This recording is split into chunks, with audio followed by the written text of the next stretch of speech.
The turkey was golden brown on the dining room table when we walked into Marcus's childhood home that Thanksgiving. I carried the green bean casserole I'd spent hours perfecting, hoping this year would be different. Marcus squeezed my hand as we stepped through the front door, but I could already feel the familiar chill in the air. "Oh, you two are here," Helen, my mother-in-law, said without looking up from arranging the fancy china. Her tone made it clear we weren't exactly welcome guests. Frank, Marcus's father, barely nodded from his armchair, eyes glued to the football game. Then came the moment that would change everything. Helen gestured toward a small folding table shoved into the corner of the living room, complete with plastic plates and mismatched chairs. "You'll be sitting there today," she announced casually, as if she were commenting on the weather. "The main table is for immediate family." My heart sank into my stomach. After 5 years of marriage, I still wasn't considered immediate family. The humiliation burned my cheeks as I watched Anthony and Victoria, Marcus's siblings, exchange knowing smirks from their spots at the mahogany dining table. The smirks were the worst part. Anthony's wife, Victoria, didn't even try to hide her amusement as she watched us shuffle toward our assigned corner. She whispered something to Anthony that made him chuckle, and my face grew hotter with embarrassment. "This is normal?" I whispered to Marcus, my voice barely audible over the football commentary. He hadn't said a word since we walked in, and his silence was starting to scare me more than his family's cruelty. Helen bustled around the kitchen, completely unbothered by the fact that she'd just relegated her son and daughter-in-law to the kids' table. Except there were no kids. Just us, sitting on uncomfortable folding chairs while everyone else enjoyed the elegant dining room. Marcus's jaw was tight, but his expression remained unreadable. I squeezed his hand under our tiny table, hoping for some sign that he was as hurt as I was. His fingers intertwined with mine, and I felt a slight tremor in his grip. The smell of the feast filled the house, but all I could taste was the bitter humiliation of being treated like unwanted guests at our own family gathering. As I sat there, picking at my food on the plastic plate, memories flooded back. This wasn't the first time I'd watched Marcus be treated like an outsider in his own family. It had been happening for years, but I'd always told myself it was just family dynamics. I remembered last Easter when Helen had forgotten to make enough place settings and Marcus had to eat standing up in the kitchen. I thought about Christmas when Anthony got the expensive gifts while Marcus received a generic gift card. I recalled the graduation party where they spent the entire evening talking about Anthony's promotion while ignoring Marcus's recent business achievements. The pattern was crystal clear now, and it made my chest tight with anger. This wasn't accidental or thoughtless behavior. It was systematic exclusion. They had been slowly, deliberately pushing Marcus to the margins of his own family for years. But what confused me most was Marcus's reaction, or lack thereof. He ate his turkey quietly, occasionally glancing toward the main table where his family laughed and chatted without us. His calm exterior didn't match the storm I knew had to be raging inside him. Why wasn't he standing up for us? Why wasn't he demanding better treatment? I couldn't take it anymore. The laughter from the main table felt like daggers, and every bite of food tasted like shame. I leaned close to Marcus, my voice trembling with hurt and confusion. "Why do they hate us?" I whispered, fighting back tears that threatened to spill down my cheeks. For the first time since we arrived, Marcus turned to look directly at me. His brown eyes, usually so warm and gentle, held something I'd never seen before, a quiet, burning intensity that made my breath catch. "Because I let them," he said simply, his voice so low only I could hear. Those 5 words hit me like a lightning bolt. There was no self-pity in his tone, no resignation. Instead, there was something else, determination, maybe even a hint of calculated anger. It was as if he'd been waiting for this exact moment, this final humiliation, to flip some internal switch. He went back to eating his turkey, but everything about him had changed. The way he held his shoulders, the set of his jaw, even how he gripped his fork. It all spoke of a man who had reached his breaking point and found something powerful waiting on the other side. I didn't understand what was happening, but I could feel the shift in the air around us. Anthony stood up from the main table, wine glass in hand, and I knew we were about to endure something terrible. He swayed slightly, he'd been drinking since we arrived, and wore the kind of cruel smile that meant someone was about to get hurt. "I'd like to make a toast," he announced loudly, demanding everyone's attention. The room fell silent except for the distant football commentary. "To family traditions and knowing your place." Victoria giggled behind her hand while Helen and Frank watched with barely concealed amusement. My stomach churned as Anthony's gaze landed squarely on Marcus and me in our corner. "Some of us work hard to maintain family standards," Anthony continued, his voice dripping with mock sincerity. "Others, well, let's just say some people never quite measure up, no matter how hard they try." The room erupted in laughter. Not polite chuckles or nervous titters, but genuine, belly-deep laughter at Marcus's expense. I bit my lips so hard I tasted blood, trying not to cry or scream or both. But Marcus just smiled calmly and raised his plastic cup of water in acknowledgement of the toast. His composure in that moment was both heartbreaking and somehow terrifying. Then Marcus did something that shocked everyone, including me. He set down his plastic fork with deliberate precision, wiped his mouth with the paper napkin, and stood up slowly. The laughter died instantly as all eyes turned to him. "Thank you for dinner," he said clearly, his voice carrying across both rooms. "And thank you for that illuminating toast." He reached for my hand, and I stood up beside him, my legs shaky but willing to follow his lead. I watched his family's faces shift from amusement to confusion to something that looked almost like concern. "We'll be going now," Marcus continued, helping me with my coat. His movements were calm and deliberate, like a man who had just made an important decision. Helen started to speak, probably to offer some hollow protest about us leaving early, but Marcus was already guiding me toward the door. We walked out in complete silence, our dignity intact but our hearts wounded. As the door closed behind us, I heard Anthony say, "Well, that was dramatic." But there was uncertainty in his voice now, as if he'd just realized he might have pushed too far. In the car, I stared at Marcus's profile, wondering what was going through his mind and what had just changed forever in that dining room. The first few minutes of the drive home were silent, except for the hum of the engine and my occasional sniffles. I couldn't hold back the tears anymore. 5 years of trying to fit into a family that would never accept me had finally broken something inside me. "I'm so sorry," I whispered, wiping my eyes with a tissue. "I know they're your family and I shouldn't." "Stop." Marcus's voice was firm but not harsh. He pulled over to the side of the road and turned to face me, his hands gripping the steering wheel until his knuckles turned white. "This was the last time they'll look down on us," he said, and the quiet intensity in his voice made me forget about crying. There was something different about him, something I'd never seen before in all our years together. "What do you mean?" I asked, confused by the certainty in his tone. He looked out at the road ahead, jaw tight with determination. "I mean exactly what I said. That was the last time, Emily. The very last time." He wouldn't explain further, no matter how many questions I asked during the rest of the drive home. But the way he said it, with such absolute conviction, sent shivers down my spine. Back home in our small apartment, I watched Marcus disappear into his home office, and suddenly I realized how much I needed to tell you, the reader, about the man I married. See, his family had no idea who Marcus really was, because he'd never told them. For the past 3 years, while they mocked him as a failure, Marcus had been quietly building something extraordinary. Those late nights at work they teased him about? He was developing software solutions for small businesses, working 16-hour days to perfect his ideas. The modest apartment we lived in? It wasn't because we couldn't afford better. It was because every extra dollar went into investments and business development. Marcus drove a 10-year-old Honda while secretly holding stocks in companies his brother had never heard of. I'd watched him transform from a discouraged son trying to win his family's approval into a focused entrepreneur who'd given up caring what they thought. The change had been gradual, so subtle that even I hadn't realized how dramatically different he'd become. While Anthony bragged about his middle management position and Victoria spent her days shopping, Marcus had been building an empire they couldn't even imagine. And tonight, something told me they were about to find out.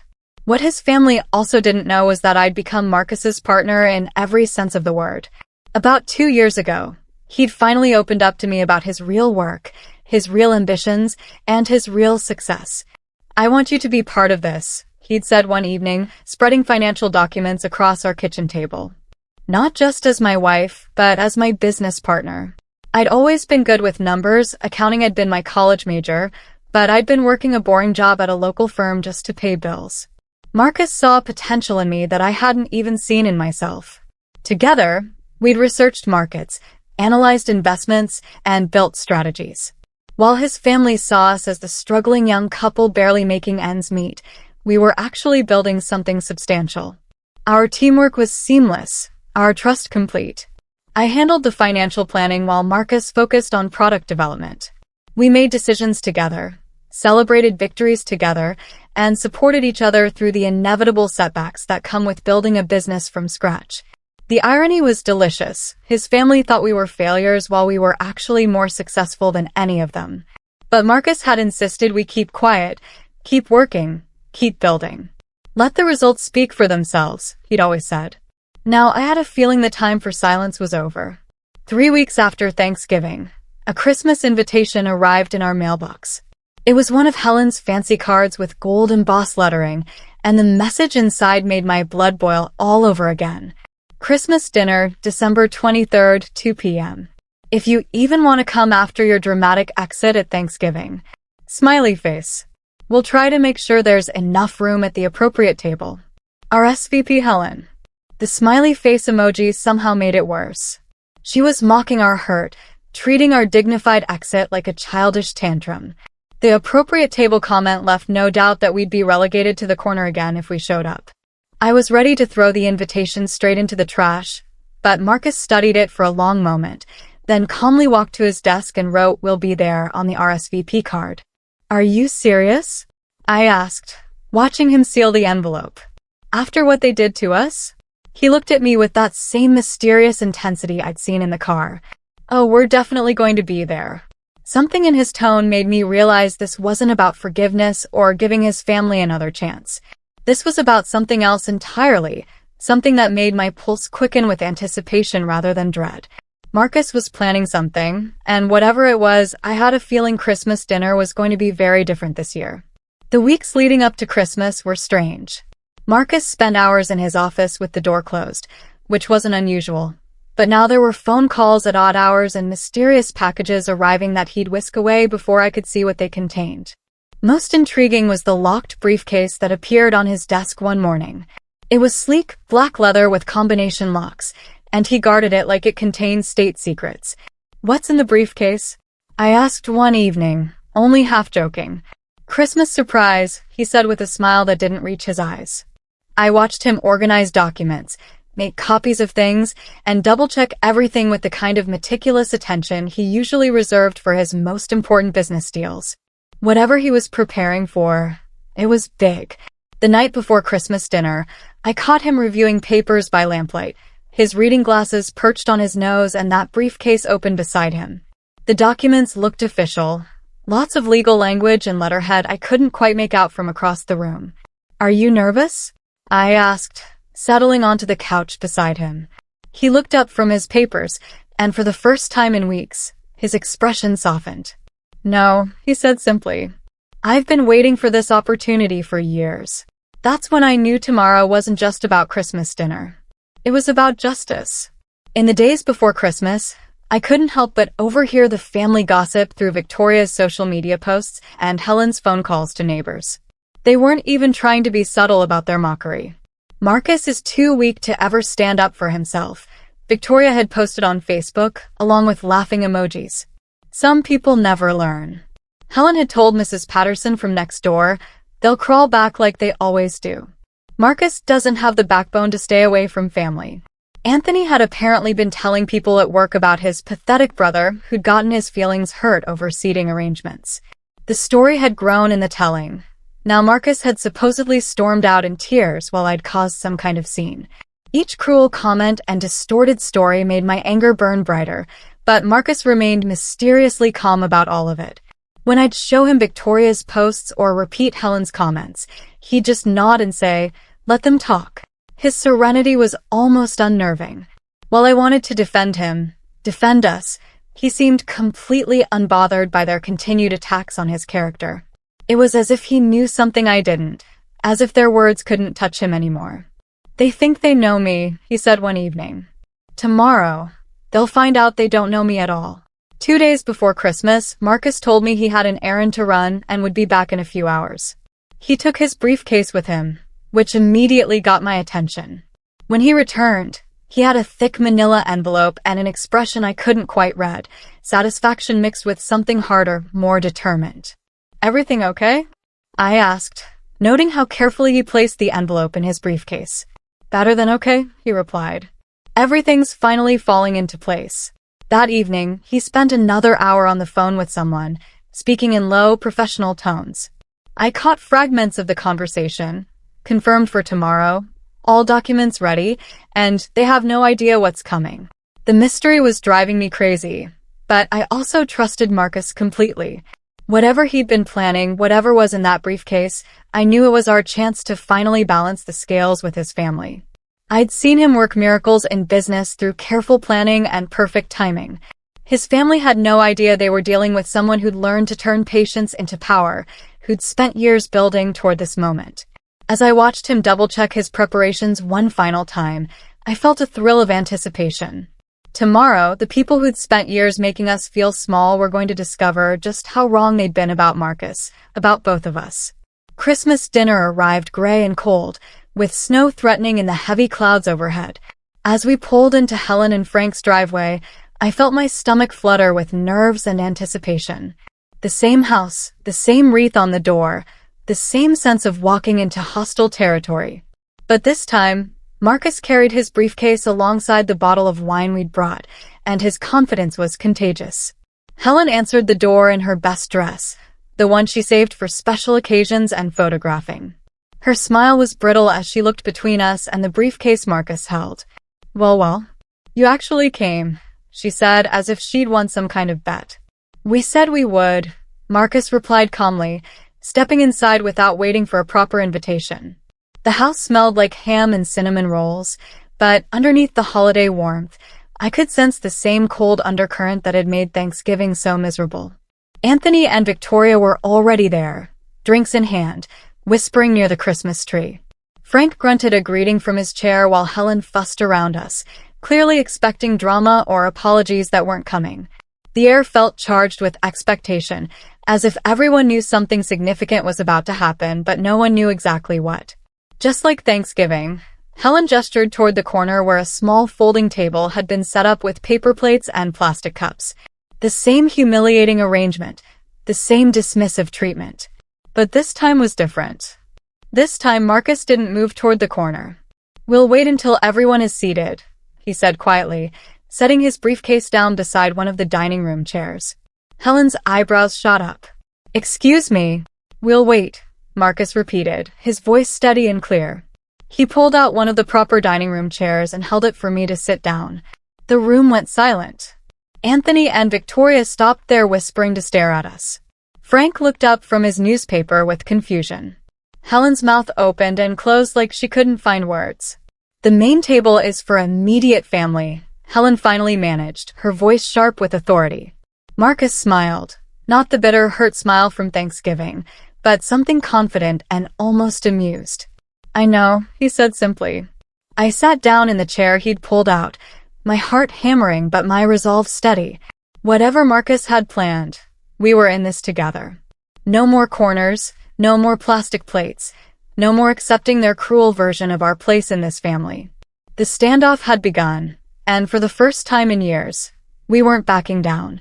When everyone finally gathered around the table, us included, despite Helen's protests, Marcus stood up slowly and cleared his throat. The room fell silent, everyone expecting another awkward exit or maybe an apology for our behavior. Anthony rolled his eyes dramatically. "Here we go again," he muttered, loud enough for everyone to hear. But Marcus didn't look embarrassed or uncertain. He looked like a man who'd been waiting for exactly this moment, and when he spoke, his voice carried authority none of them had ever heard from him before. "Before we eat," he said, "I have something to share with the family. Something that concerns all of us." He reached for his briefcase, and I watched their faces shift from boredom to curiosity to something that might have been concern. Helen's fork paused halfway to her mouth. "Marcus, dear, can't this wait until after?" she started. "No," he said firmly, and the single word silenced her completely. "It can't wait. In fact, this conversation is about 3 years overdue."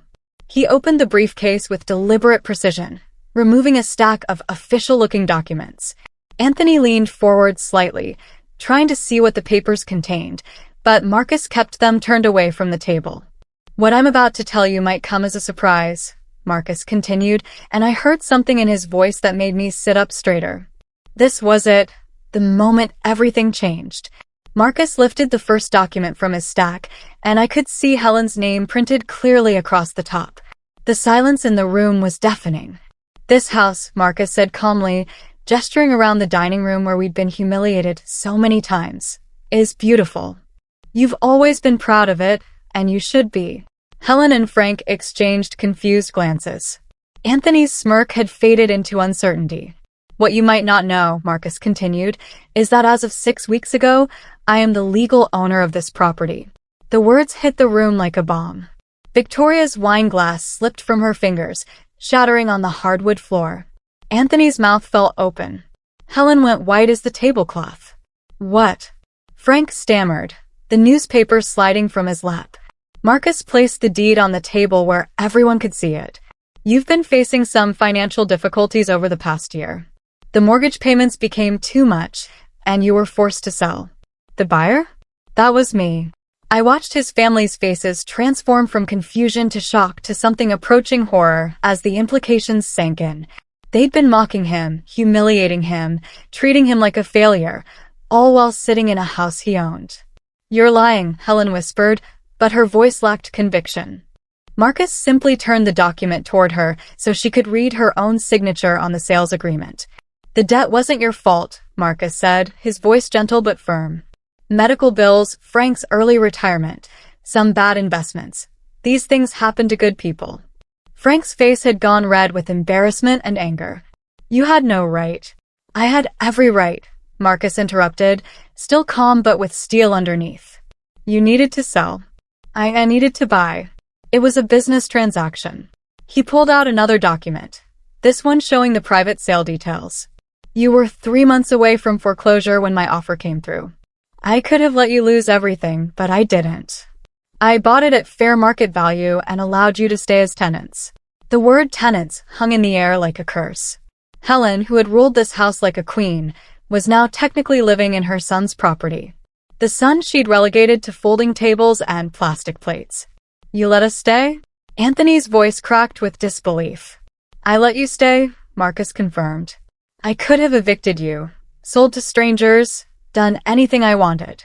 Instead, I let my family keep their home and their dignity."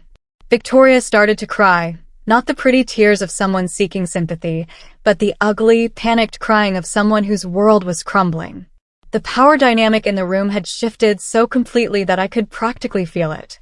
"The irony," Marcus added quietly, "is that every time you told me I didn't belong at your table, you were wrong. This isn't your table anymore. It's mine." Helen exploded. All the composure and condescending authority she'd maintained for years shattered in an instant. She shot up from her chair, her face purple with rage and humiliation. "You had no right," she screamed, her voice cracking. "This is our home. Our family home. You can't just.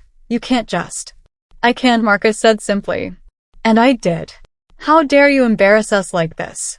She was crying now, angry tears streaming down her cheeks. In front of everyone. On Christmas. Frank tried to stand, his hands shaking with emotion. "Son, you don't understand what you've done. This house has been in our family for 15 years, Marcus finished. "I know the history, Dad. I also know the mortgage statements, the late payment notices, and the foreclosure warnings you thought no one else saw." Anthony found his voice, but it came out as a croak. "Why didn't you tell us it was you buying it?" Marcus looked at his brother with something that might have been pity. "Would it have mattered? Would you have treated us any differently if you'd known?" The question hung in the air, unanswered because everyone in that room knew the truth. They would have treated us exactly the same, with contempt and dismissal, right up until the moment they needed something from us. Helen slumped back into her chair, the fight going out of her as quickly as it had erupted. In the sudden quiet that followed Helen's outburst, Marcus's calm voice cut through the tension like a blade. "You told me I don't belong at your table," he said, looking directly at Helen. "But this isn't your table anymore. It's mine." The words were delivered without anger or cruelty, just simple fact. But they landed with the force of years of accumulated hurt and humiliation, finally finding their target. Every holiday, every family gathering, you've made it clear that Emily and I were lesser members of this family. We weren't worth the good china, the comfortable chairs, or basic respect. Frank opened his mouth to protest, but Marcus held up a hand. "I'm not finished," he said, and something in his tone made everyone freeze. "You want to know why I never fought back? Why I never demanded better treatment? Because I was building something better. Something that didn't depend on your approval or your acceptance." He gestured around the dining room. "This house, these traditions, this family hierarchy you've all been so proud of, it only existed because I allowed it to exist. I could have pulled the foundation out from under you at any time." Victoria sobbed quietly into her napkin while Anthony stared at the table, unable to meet his brother's eyes. "But I didn't," Marcus continued. "Because despite everything, you're still my family." Just when I thought the evening couldn't get more dramatic, Marcus reached into his briefcase again. Anthony looked up with dread, as if he sensed what was coming. "Anthony," Marcus said, pulling out another folder thick with documents, "we need to talk about Richardson Industries." My brother-in-law went white. Richardson Industries was the small manufacturing company where Anthony worked as a sales manager. He'd spent years bragging about his position there, making it sound like he practically ran the place. "What about Richardson?" Anthony asked, but his voice was barely a whisper. "Funny thing about small companies," Marcus said conversationally. "When they need capital to expand, they often sell shares to private investors. Richardson needed money for new equipment about 18 months ago." He spread the documents across the table, and I could see stock certificates, investment agreements, and corporate filings. "I invested quite heavily in Richardson Industries. So heavily, in fact, that I now own 51% of the company." The words hit Anthony like a physical blow. He doubled over in his chair, gasping like someone had punched him in the stomach. "You're my boss," he whispered. "I'm your boss," Marcus confirmed. "Have been for over a year. Every paycheck you've earned, every promotion you've received, every company decision that's affected your life, I've been the majority shareholder approving it all." The room fell into a silence, so complete I could hear the grandfather clock ticking in the hallway. Everything had come full circle in the most poetic way imaginable. Anthony, who had spent years mocking Marcus as a failure, now worked for him. Helen and Frank, who had treated us like charity cases, were living in our house. Victoria, who had smirked at our humble apartment, was crying into a napkin in our dining room. "Every insult," Marcus said quietly, "every cruel comment, every time you made us feel small, you were doing it to people who had the power to change your lives completely." I looked around the table at their faces. Shock, fear, shame, and something like recognition. They were finally seeing Marcus clearly, maybe for the first time in their lives. "But here's what you still don't understand," Marcus continued. "I didn't do any of this for revenge. I did it because I could, because I saw opportunities, and because I built something real while you were all busy looking down on me." He started putting the documents back in his briefcase with the same methodical care he'd used to remove them. "The house purchase saved you from foreclosure. My investment in Richardson Industries saved Anthony's job when the company was struggling. Everything I've done has actually helped this family, even while you were treating me like I didn't matter." The silence stretched on, heavy with years of misunderstood relationships and shattered assumptions. For the first time in my 5 years of knowing them, I watched Marcus's family beg. It started with Helen, her voice small and broken in a way I'd never heard before. "Marcus," she whispered, "please. We didn't know. We never meant." "You never meant what?" he asked, not unkindly but without mercy either. "To treat your son and his wife like unwanted guests? To mock us publicly? To make us feel worthless year after year?" Frank cleared his throat roughly. "Son, if we'd known about your success, things would have been different." "Would they?" Marcus asked. "Would you have treated us with respect because we had money? Because we had power? What does that say about who you really are?" Anthony finally found the courage to speak, his voice cracking with desperation. What are you going to do? About the house, about the company, about all of it, Marcus finished. I'm going to do exactly what I've been doing, taking care of my family, even when they don't deserve it. Victoria looked up from her tear-stained napkin. We're still family? Marcus studied her for a long moment. You're still family, he said finally. But family has to work both ways. Respect has to be earned and given. Love has to be mutual. He stood up and helped me with my coat. When you're ready to have a real relationship, one based on respect instead of assumptions, let us know. As we prepared to leave for the second time in 2 months, Marcus turned back to address his family one final time. They sat frozen around the table, still processing everything that had happened. You spent years telling me I don't deserve a seat at your table, he said, his voice steady and clear. But the truth is, I don't want a seat at a table where love comes with conditions and respect has to be earned through wealth or status. He took my hand, and I felt the warmth and strength that had gotten us through all those years of quiet humiliation. Emily and I are going to build our own table, he continued.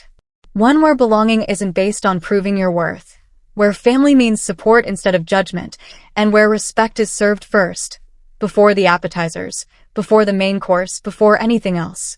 Helen started to say something, but Marcus shook his head gently. We're not angry anymore, he said. We're just done accepting less than we deserve. When you're ready to offer more, real love, real respect, real family, you know where to find us. He squeezed my hand, and together we walked toward the door. This time, no one laughed as we left. This time, no one made cruel jokes or mocking comments. This time, we left as the people we'd always been but they'd never bothered to see, successful, confident, and finally free. 6 months later, I'm writing this story from our new home, a beautiful house with a dining room table that seats 12. The chairs are all the same height, the plates are all real china, and every person who sits here knows they belong. Our first Thanksgiving in the new house was magical. We invited Marcus's elderly Aunt Susan, who'd been estranged from the family for years over some petty argument. We welcomed our neighbors, Jim and Carol, whose own children lived too far away to visit. We included several friends who'd become family through shared experiences and mutual respect. The table was full of laughter, stories, and genuine warmth. No one sat in a corner. No one ate off plastic plates. No one questioned their right to be there. Marcus's original family? Helen calls sometimes, usually when she needs something or wants to share neighborhood gossip. Frank sends awkward text messages on holidays. Anthony's gotten 2 promotions at Richardson Industries, and Victoria actually thanked me for the recipe I shared at Christmas. But the real change is in Marcus and me. We learned that belonging isn't something others give you. It's something you create for yourself. We learned that family isn't just about blood relations. It's about who shows up, who supports you, and who celebrates your successes instead of diminishing them. As I look around our table, filled with people who chose to be here, I think, it turns out belonging was never about fitting into someone else's idea of where we should sit. It was about building our own table and deciding who deserves a place at it.